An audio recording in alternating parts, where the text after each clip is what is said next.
All right. Hello, everybody, for who's watching this later. Welcome to discussion C or ROC. So yeah, we're gonna revisit the concept about the classification, evaluation, also about the concept about the confusion matrix and ROC curve, and we're gonna see how some of the examples in like the math term. Yeah, let's jump right to it. And yeah, feel free to also unmute or put it in the chat if you guys have any questions. So a reminder that we learned the logistic regression. And typically for logistic regression, we want to maximize the likelihood, but we can also have another method to evaluate the classification model. And that one's gonna be the concept of confusion matrix. I don't know, confusion matrix. I don't know. That's probably confusion matrix, but no, that's not it. Well, confusion matrix, to explain, is the table that often used to describe the performance of classification model. And within the table, you'll you have the one side which is the predicted, your prediction, and another side which is going to be your true, the true value or your observed value, right? And when you create it, so in this case, it's going to be the two classes, which is the positive or negative, and same thing with the two, same thing for both sides. So right, and when we decide to create the confusion matrix, we gonna there's gonna be some of the data that is you predicted wrong, or you predicted as correct, but it's wrong when you compare it with true value, right? So here are some terms that you should be aware of. But so there are four things. There's first one, true positive. So true positive means that when you predict something to be positive, and it is actually positive, so it's correct as we predict that it's going to be true. And the same thing with the negative. So we have true negative. So it's something that you predict as a negative, and it's actually negative as we predict. And the other two that we have, which are false positive, right? So false positives means that we predict positive, but we predict it falsely. So it should be negative. So that's in terms of false positive. Okay. And lastly, we have false negative, which is we predict as negative, but we predict it falsely. It should be positive. So it goes into here. So then we divided the table. You're gonna have 4 cells. But sometimes people flip around like this. This one could be the predicted size as well, and this one gonna be true, the true class or the observation. But you simply just switch it around to false positive and false negative around. Just something for you to keep in mind if you see like different data. But you see right, why is this bottom? The top left is it's not too positive. You have to also like look at the value of the row and column too. But the concept still remains the same. That you predict something, do you could predict it correctly? Do you predict it false? If false, then what's the false of that? That's also something for you to should memorize, but I'm not sure how much that you should memorize too, because yeah, I'm not saying the midterm yet. Our professor also hasn't discussed about it yet. But yeah, that's what you can do with the confusion matrix. And let's see how can you make confusion matrix with this example, right?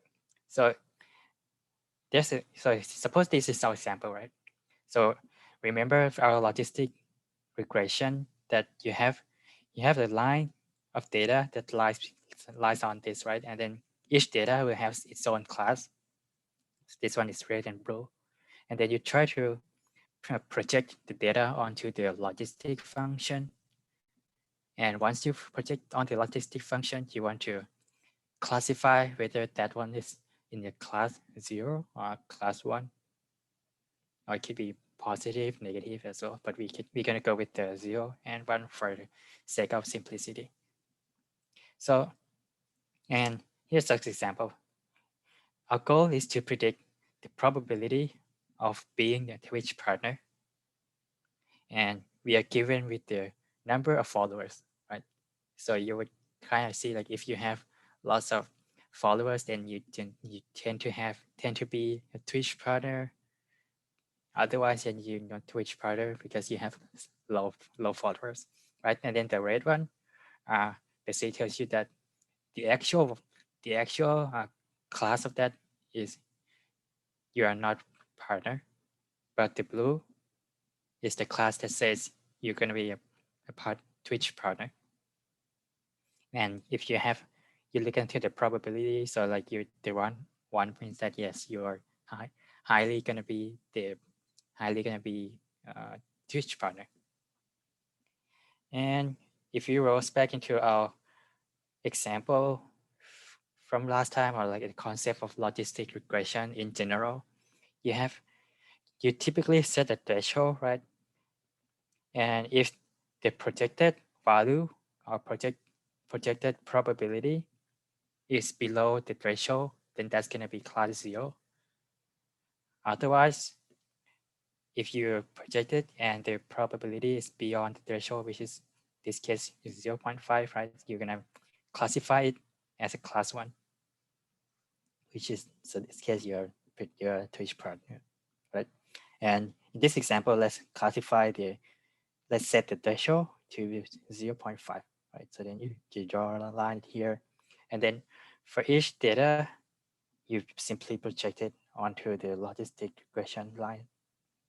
And you see that, okay, you project this one to 0, then that means that this first red one is someone who is not a Twitch partner. And then you can also goes on the same one, the second one, third one, and then you see the blue line, you simply just project it first in here, right? And on and on and on and on, right? And you can see that there are some value that is incorrectly classified. So like this first blue line, I mean first blue data set, which is someone who is a Twitch partner, but we say that if the value of the y-axis is below 0.5, we're going to predict as someone who is not a Twitch partner, right? So then you also have to keep in mind of the total value of how many are there that you correctly predict as correct, or as a 0, or incorrectly predict as 1, or something like that. And let's keep track of those numbers into the confusion matrix. So we see here, we're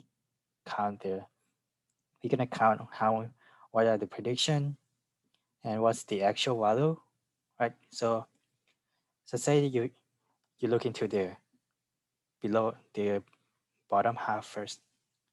So the bottom half says there are 5 values that you predict as a non-Twitch partner. So there can be this first 3 line, the first 3 data set, the red one, and 1 blue, and another 1 red.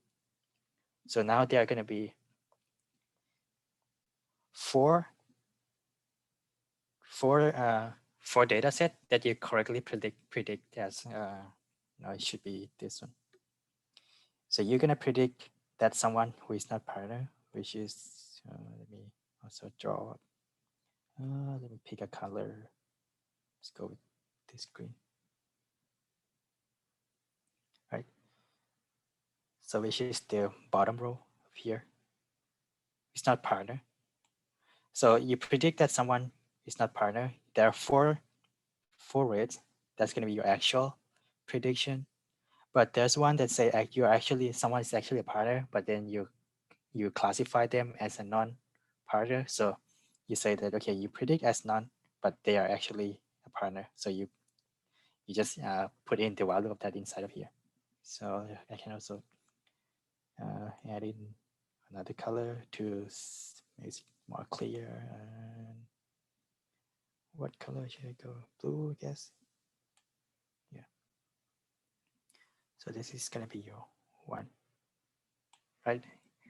And same thing with the top side, which is you're gonna count how many numbers, how many data sets are there. There are 5, and then how many of them are correctly predict that someone who is a partner. There are 4 of them because there's a true value. The true value is this blue line.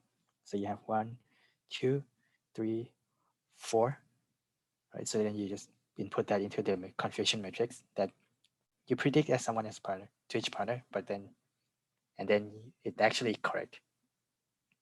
But if you go here and say, okay, that's one that is you incorrectly classified as a Twitch partner, but the true label is not. So you pick in as one right here. Right? Clear with this example? Can you get thumbs up? Or do you have question?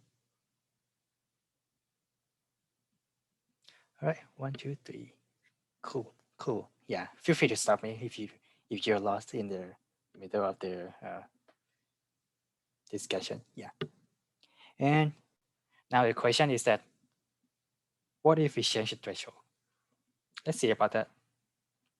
So now we say we change the threshold to 0.8, right? Because before we simply just say, oh, just pick a 0.5, right?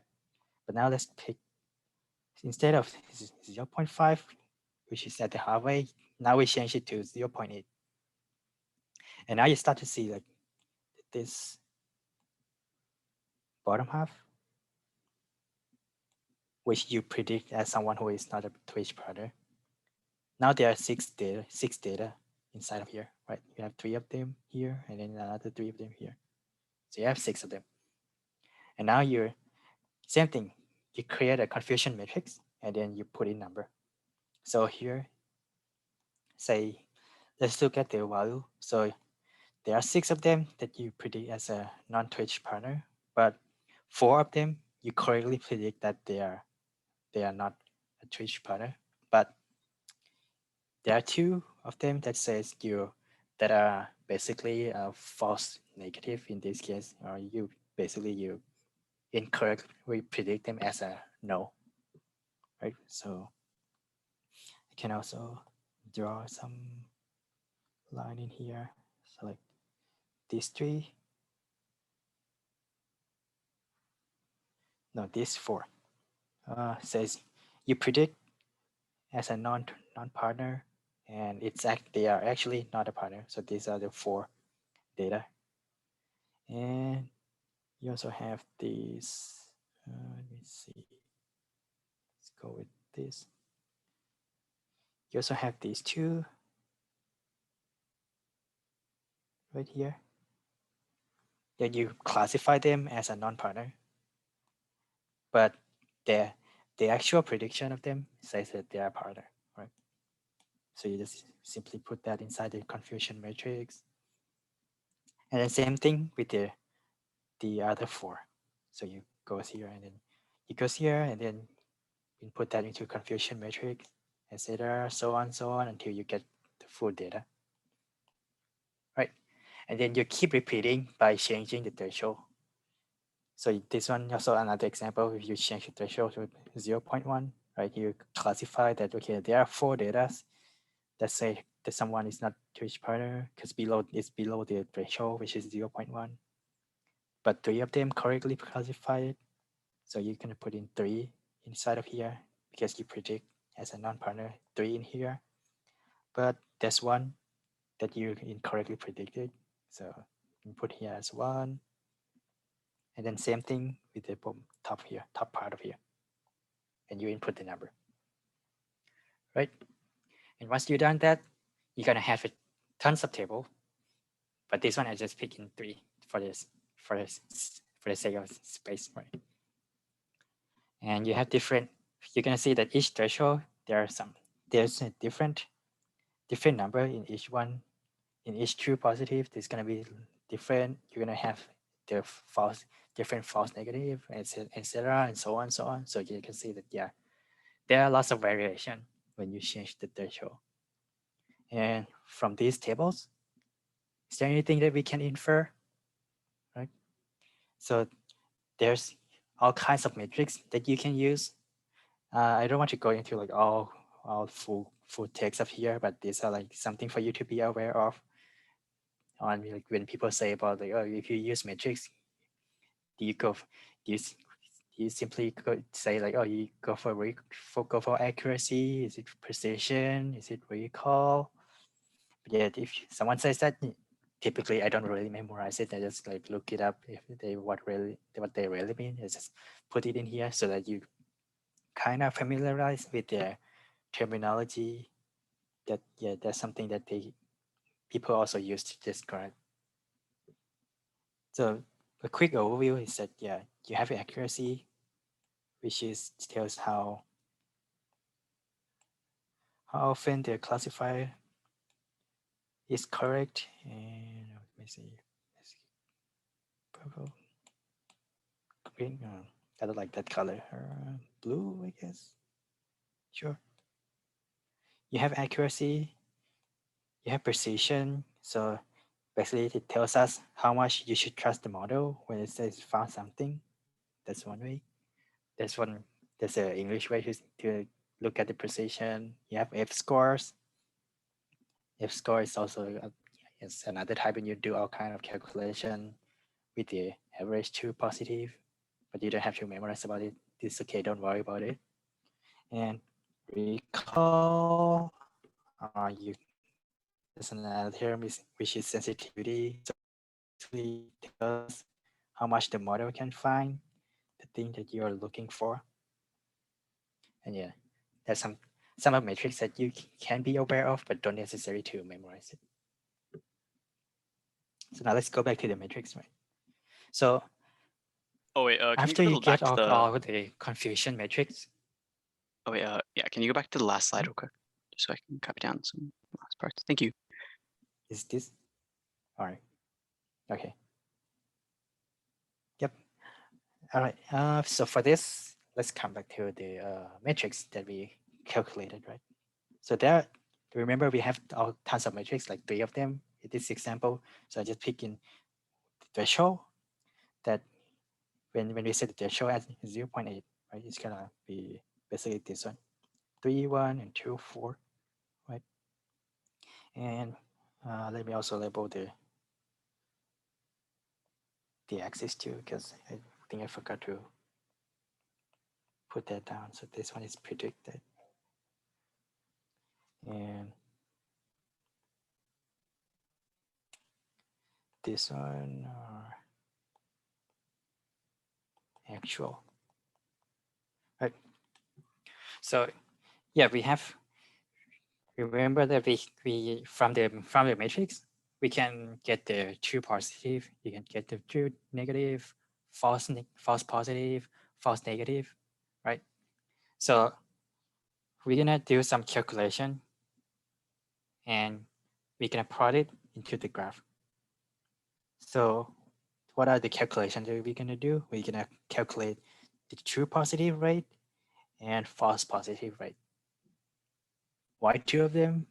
Honestly, I don't know. Probably there's some kind of people that say, oh, well, we can use this metric, it works, so why not? We can just use them and everyone will use it. Yeah, I'm not sure like the entirety of that, but yeah, people just go for this metrics. Anyway, when you calculate the true positive rate, it's gonna be this true positive over the true positive plus false negative, which is, let me also do some coloring to make it clearer. So these are going to be from here, this column. All right, so you're going to check for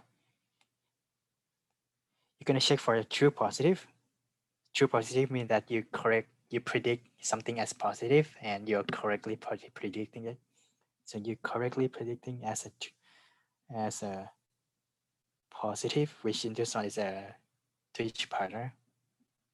So can also note down to like maybe organize the color positive. In our example, it's like use partner, and negative means that not partner, right? So true positive, we predict. So we're gonna look at this one. So we look at our prediction. Is it something that we predict as yes, and then the actual label also say yes. So that's gonna be 3. So we put it here 3, and we're gonna divide it by the same thing, which is 2 positive plus false negative. So false negative is that you look at the prediction, we predict as a negative, and in this case our negative is not partner, so it's gonna be this row. And false negative means that we predict as a negative, but the actual label says wrong, it's false, it's gonna be positive. So it's gonna be this one, right? You do our calculation, 3 divided by 6, or 3 divided by 5, give you 0.6, right? And also same thing with 2 positive, right? You find a false positive. False positive means that yes, you predict as a positive, but the actual label says it should be negative. So then this one also another color of this here for this one.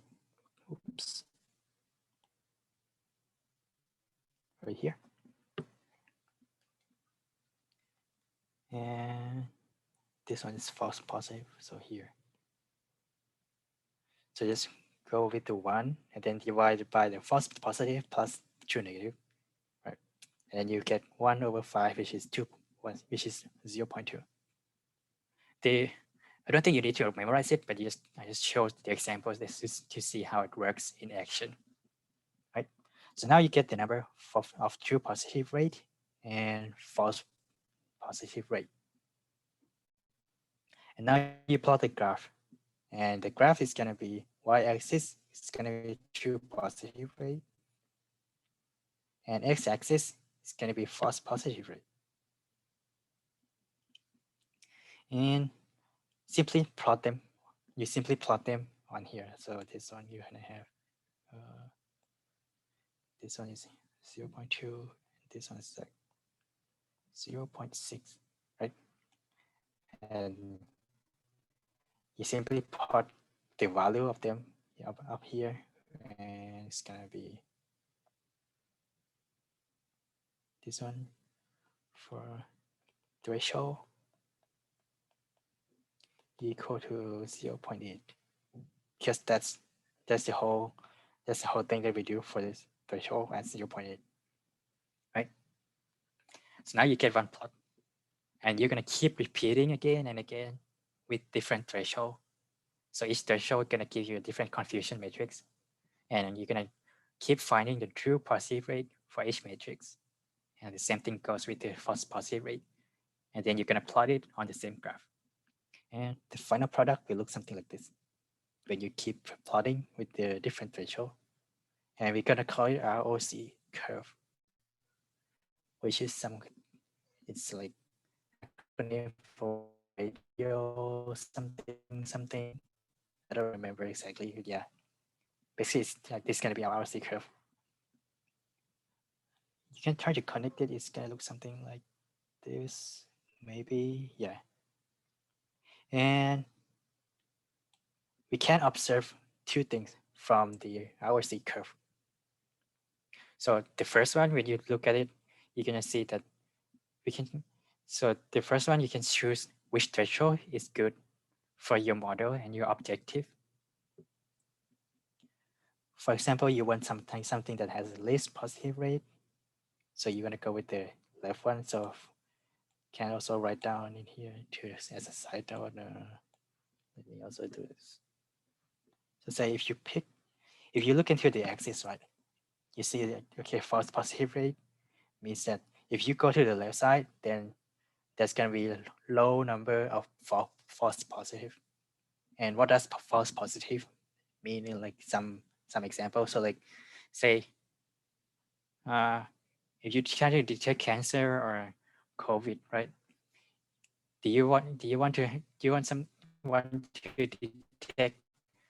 you want to like falsely classify a person and that they have a disease or that they have cancer? Probably not. So but it also depends on how you choose it. If you want to go for have some of the false positive rate too, but yeah, that's something else. So you're gonna go with this one, say this here. It's gonna be low false positive, so I'm just gonna write down SFP, right? But you have to also observe that this one have low false positive, yes, low positive rate, yes, but at the same time, it will cost you with the lower true positive rates as well. So, but true positive rate, so TPR. So I think this one should technically be false positive rate as well. But true positive rate is also low, right?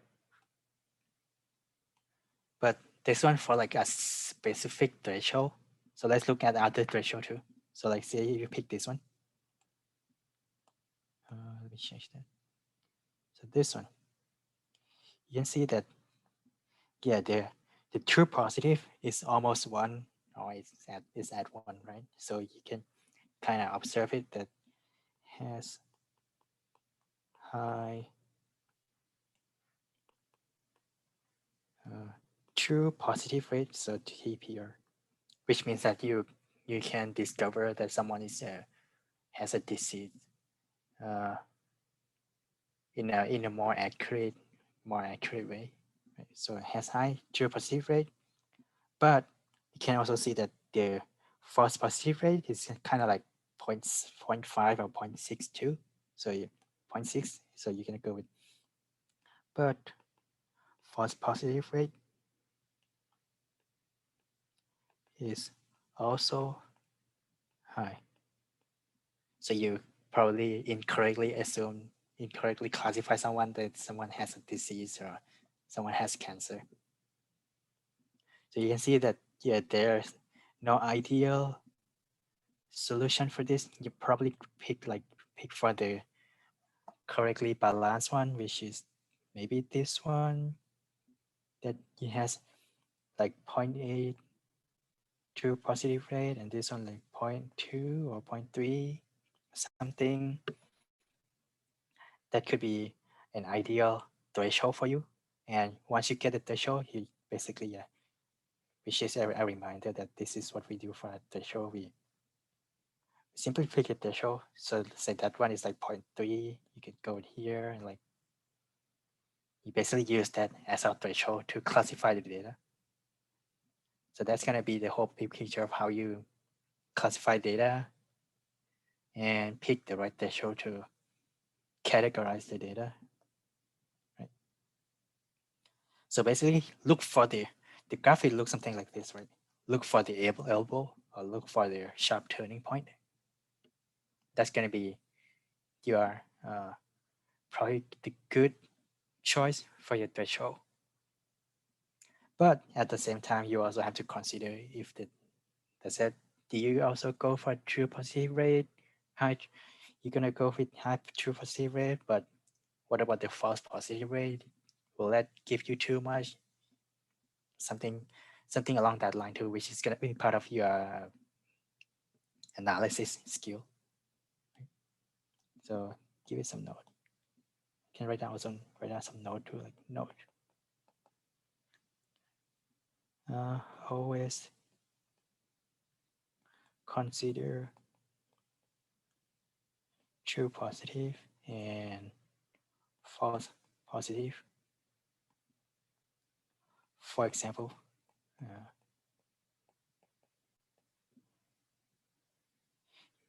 you incorrectly classify someone that they have a disease. Incorrectly classify that a person has disease. Has a disease, which is the false positive.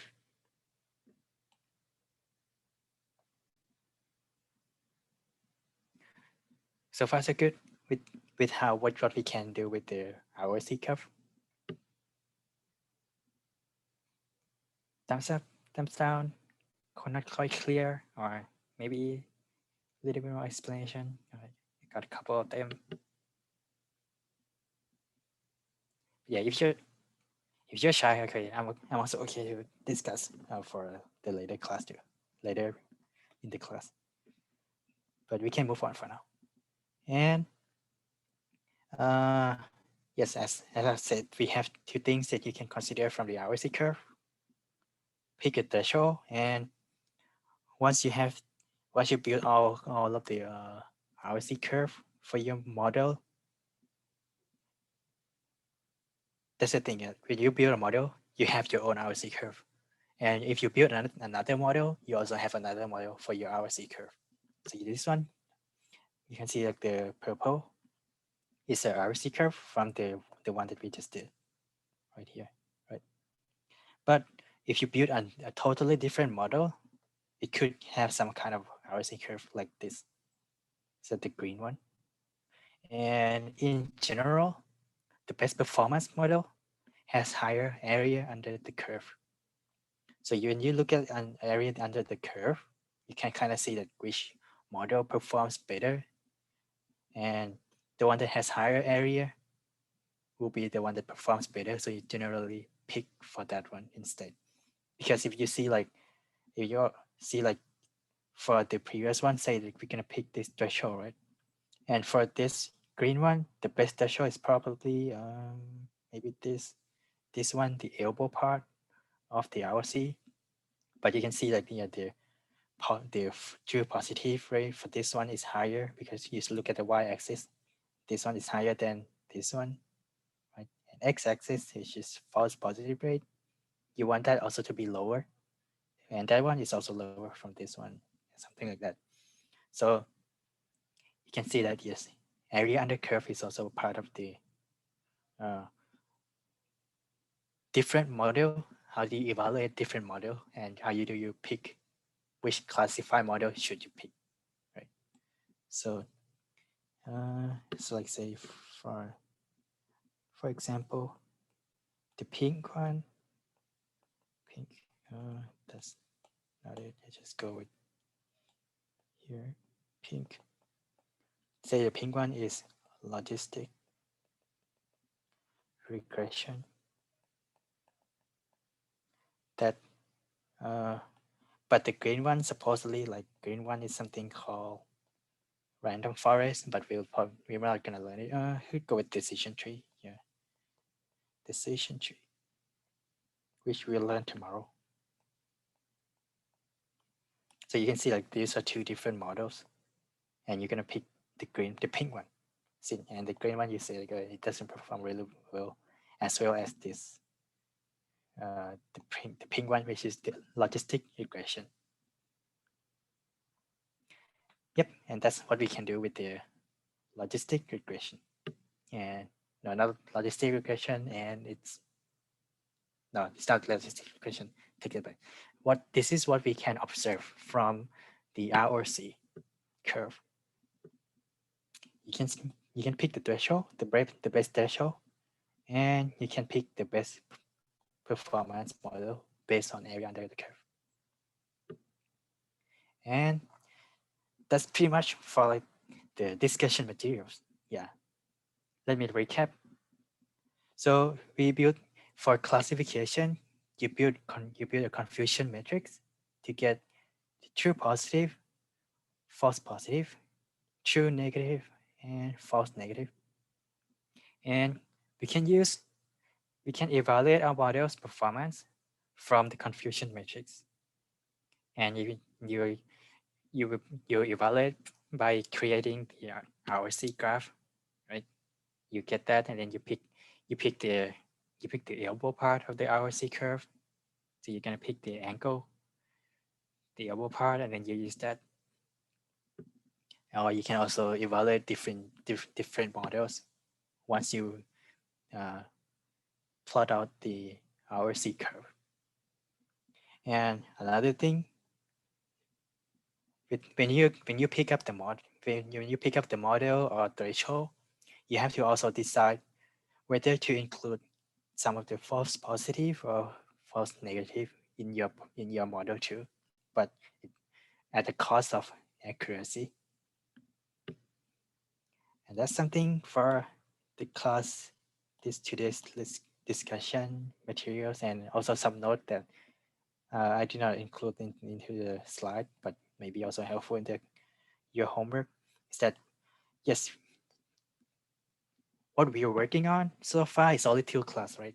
Class 0 and class 1, but typically there are probably more than two. When you try to classify something, you could go with like 4, 5, or 100, right? So when you have multi-class, generally you pick the multi-class that has the highest probability or highest value when you put it into a cost function. So generally,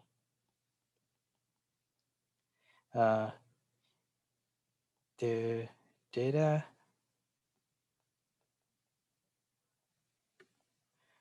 will be the highest. Let me try to reiterate the sentence. I think that doesn't quite make sense in this example for multi-class. Generally,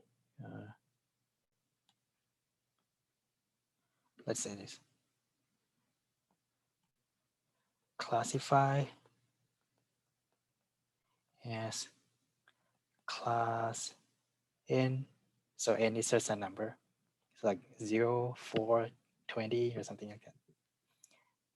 If it returns, highest probability.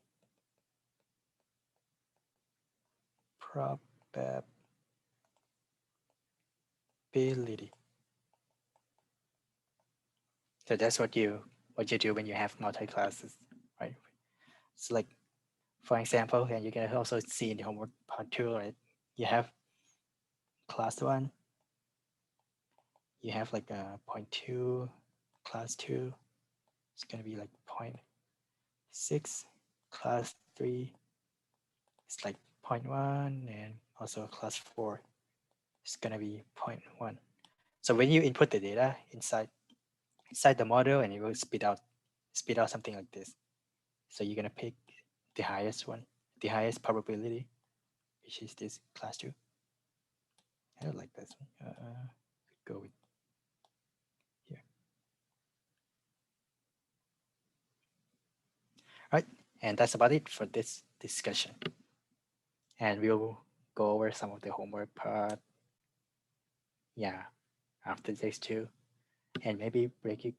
You guys are dismissed to work on homework and your group project. But any questions for the discussion material before maybe we can take like 10 minutes break?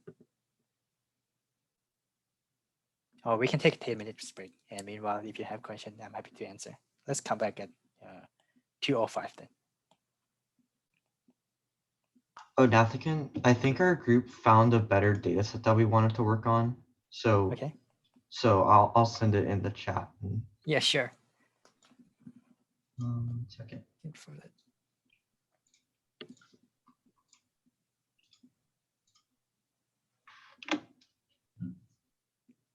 All right, got it. So you're gonna go for anime recommendation instead of YouTube, I hope. Yeah, I think so. I believe. Okay, sure. Yeah, because that one seemed to have a lot more data points. Like if you look at it, it's like 35 columns. Mm-hmm. So it seems like it has a lot more data for us to use. Yeah, sure. Yeah. I guess I can also discuss a little bit. Yeah, when I try to work on my own anime recommendation is also, this one has like 2 GB of that. So you might have like trim off your data point, some of the data point, so that it works on a collab. But other than that, I think I'm happy to help because I'm also familiar with how the concept, how the data work in here. But yeah. Right. Yep. For the homework, like the part 1 part, the written part, do we have to show our work? Yes, that will be great. Because yeah, if you So like when I ask for the mean, we'll just write out like this plus this plus this plus this divided by this. yes, or because yeah, if you, I kind of want to say you don't have to show your work, but at the same time, if you do your work correctly, but you get the correction part, the calculation part incorrect, then and then you simply show the final result, then we don't have any like partial credit for you guys, right? So it's probably better. Yeah, my suggestion is that yeah, probably better to do the to show your work, so then at least we can give you partial credit if you got the wrong answer. Yeah. If you did it in code, is that fine too? Like if like for standard deviation, like you just found the standard deviation through code, is that okay? For us, I think, yeah, I think that's like equivalent to writing, so you should be good. Yeah, you should be good. Just like format it nicely so that we see it. Yeah. Yeah, we see everything, and we see every level in a nice way, because you want us grader to grade it conveniently, right? So that we don't get frustrated during the grading and then talk off point. So yeah, basically, please show your work.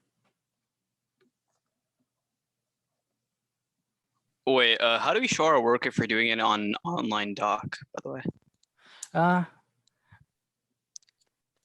Yeah, just show your code and probably comment a little bit like, oh, this is how, just comment a little bit at the end of the line, say like, oh, this is where I calculate there.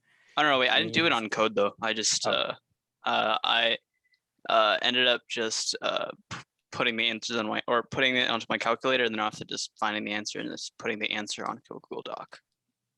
Yeah, feel free to do that. Feel free to do that too. Or yeah, because I understand your point. Sometimes you can just like put it to the calculator and then sort it out. But at the same time, we can't guarantee that you always get the answer. Feel free to do that at the cost of you may get an incorrect answer and we cannot give you partial credit. I think that's like the best way I can say about it. Yeah. Okay. Yeah. Okay, so I'll try and see what I can do for that. Okay, thank you.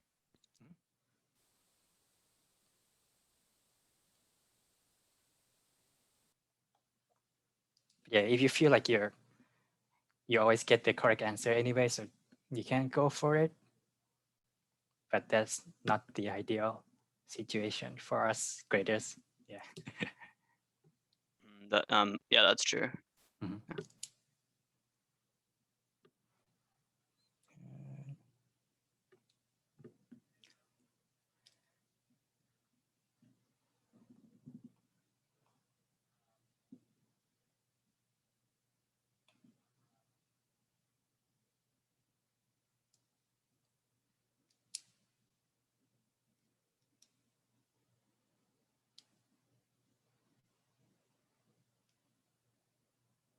Or would it be fine if I showed my work on paper and then after just sent a screenshot with that along with the doc?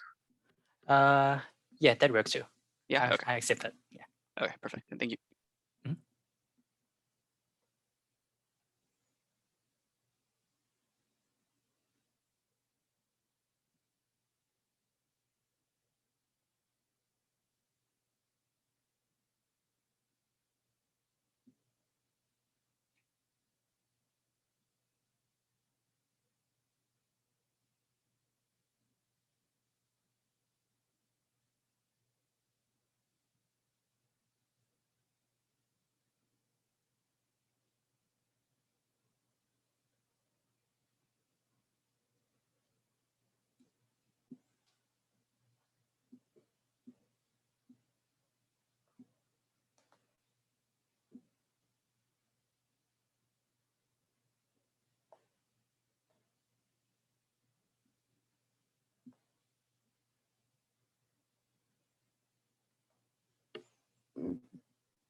All right, it's 2:05. So let's continue our discussion with the homework. So hope you have a fun time, haha, question mark, for homework one. But homework two is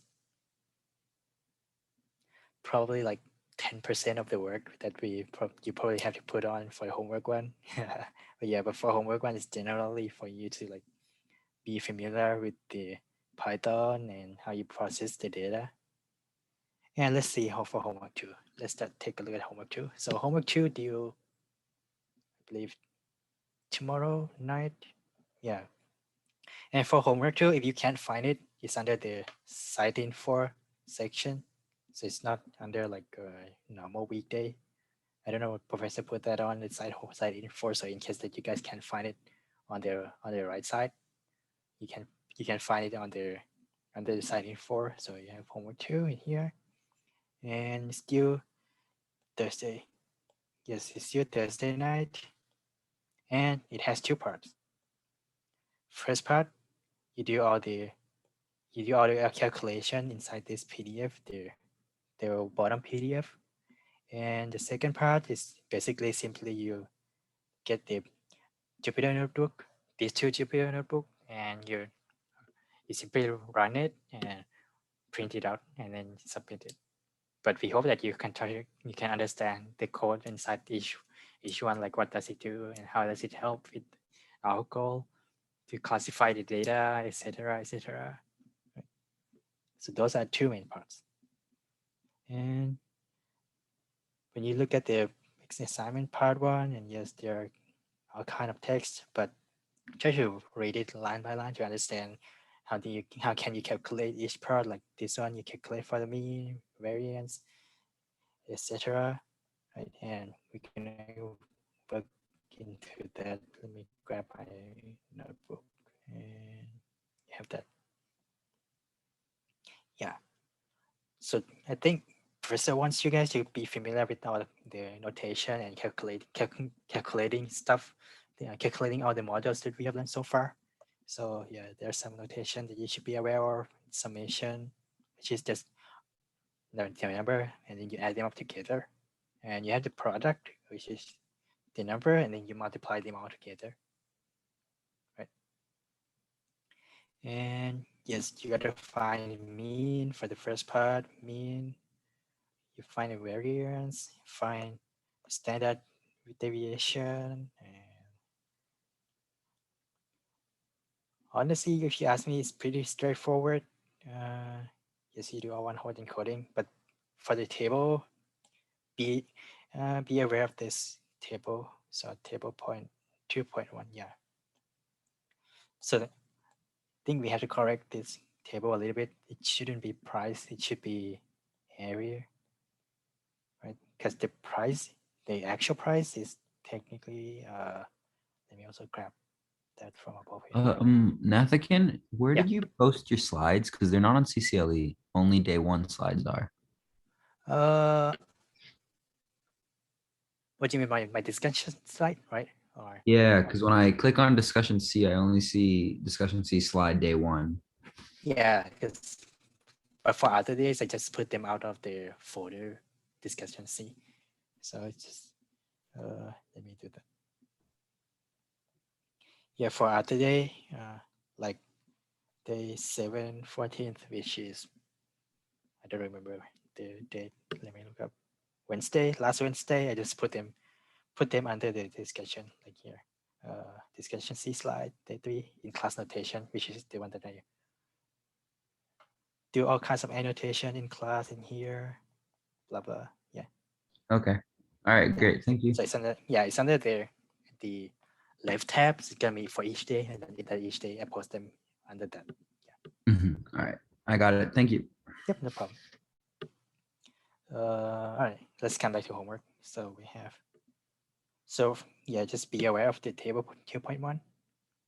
This one should be area, and the price is actually, I believe, 576, 5.5. Yeah, it's gonna be 576, 5.5.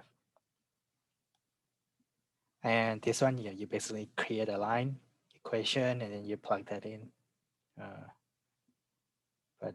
I wonder if I should skip that. Yeah.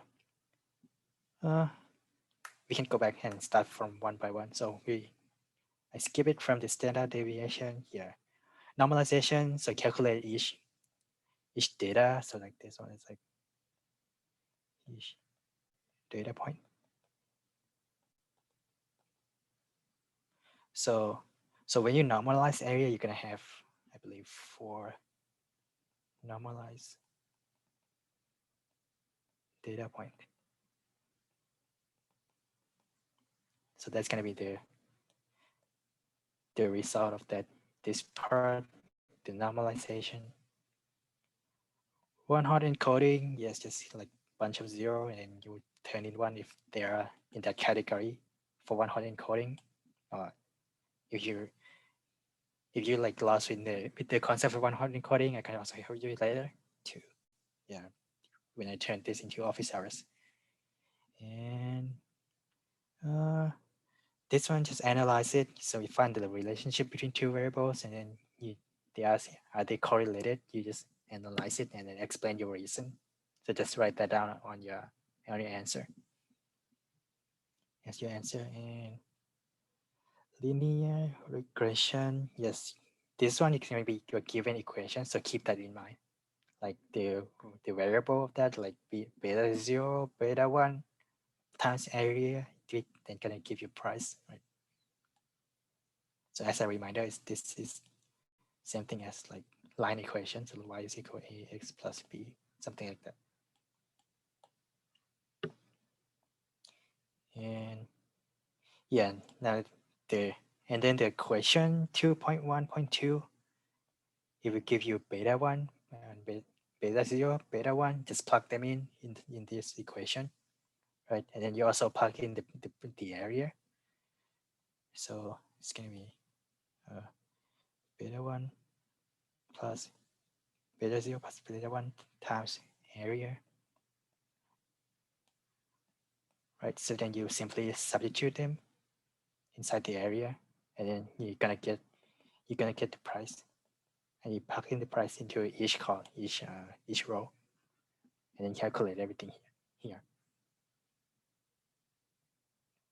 And yeah, I think that should kind of cover most of the things that you should be aware of.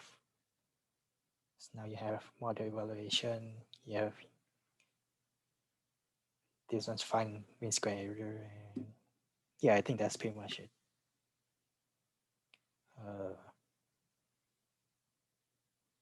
If I recall, I don't think there's anything else that I should mention. Yeah. But yeah, something. That's it for going over with the homework. Feel free to ask me any questions once you start doing homework and you're not clear with any concept. Otherwise, I'm gonna stop recording and we can turn this into office hours / group work, group project. Let me stop recording.